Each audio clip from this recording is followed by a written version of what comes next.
I suppose the first point is I want to follow up. And Minister Feehan, this has nothing to do with you. Unfortunately, you're just the minister who's in here today, and I've spent the last 2 days listening to members from all sides of the House talk about the concept of rushing through legislation. And Senator Ward very eloquently put it there.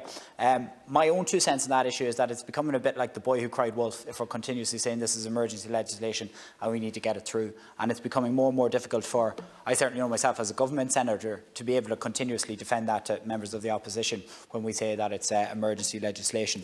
On a more positive note, what I would like to say, Minister, is for any of us who have ambitions to be elected to the next Dáil, you have the blueprint from the Senate where you did it and you were made a minister on your first day. So I'd like to congratulate you on that.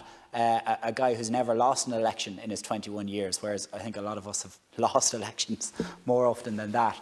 But Minister, what I want to talk about is, and I wasn't planning on coming down to this debate, I saw it in my office, and when I saw Senator Byrne so eloquently speak about some of the anti-mask protests, and I really want to focus some of my comments on that.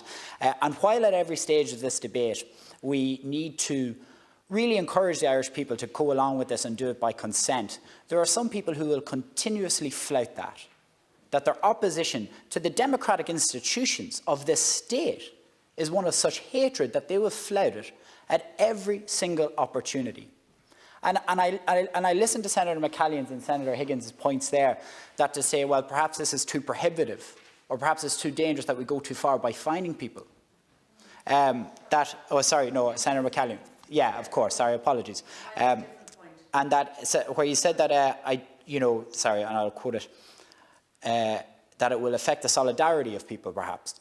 I actually don't, with all due respect, think it will affect the solidarity of people. I think it will actually enhance the solidarity of people, and I'll explain why.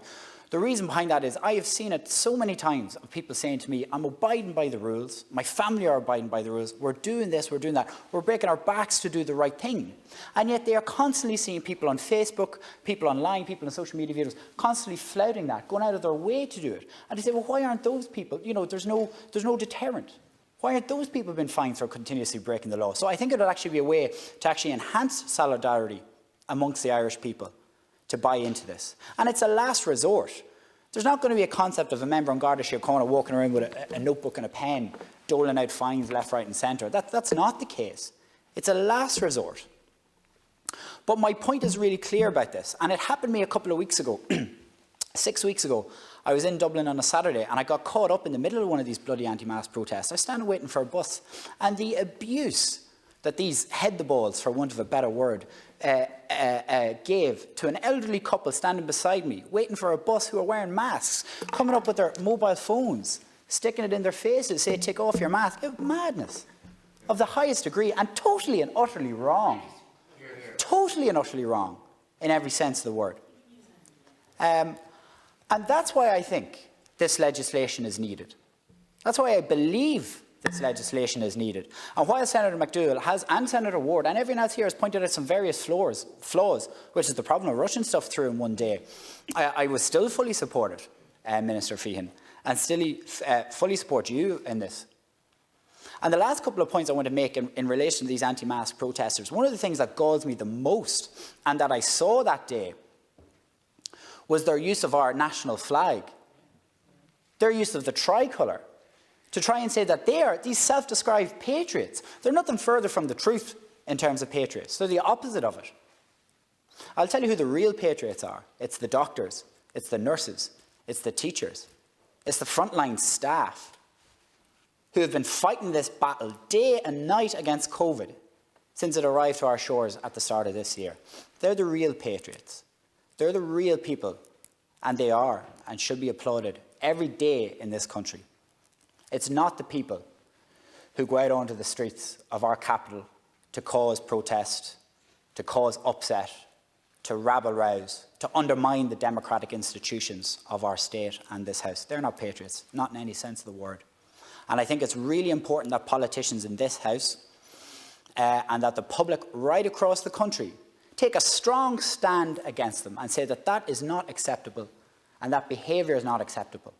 And we increase the solidarity amongst the Irish people by saying that if you have people who are continuously going to flout the laws of this land, who are going to put people in danger, put people under threat, and give a two-fingered salute to everyone else who's having to get along with this and work towards the better engagement of our country, then something has to happen. There has to be some level of a deterrent. Senator Byrne alluded to it, where he nearly went as far as imprisonment. I don't know if I would go that far, but you're not far wrong off it. You're really not.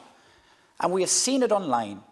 It's nearly like a badge of honour that they have walking around with their mobile phones out shouting and screaming at people. And I saw them shouting and screaming at ushers and staff members of this House as they were walking in to do their daily jobs in this House.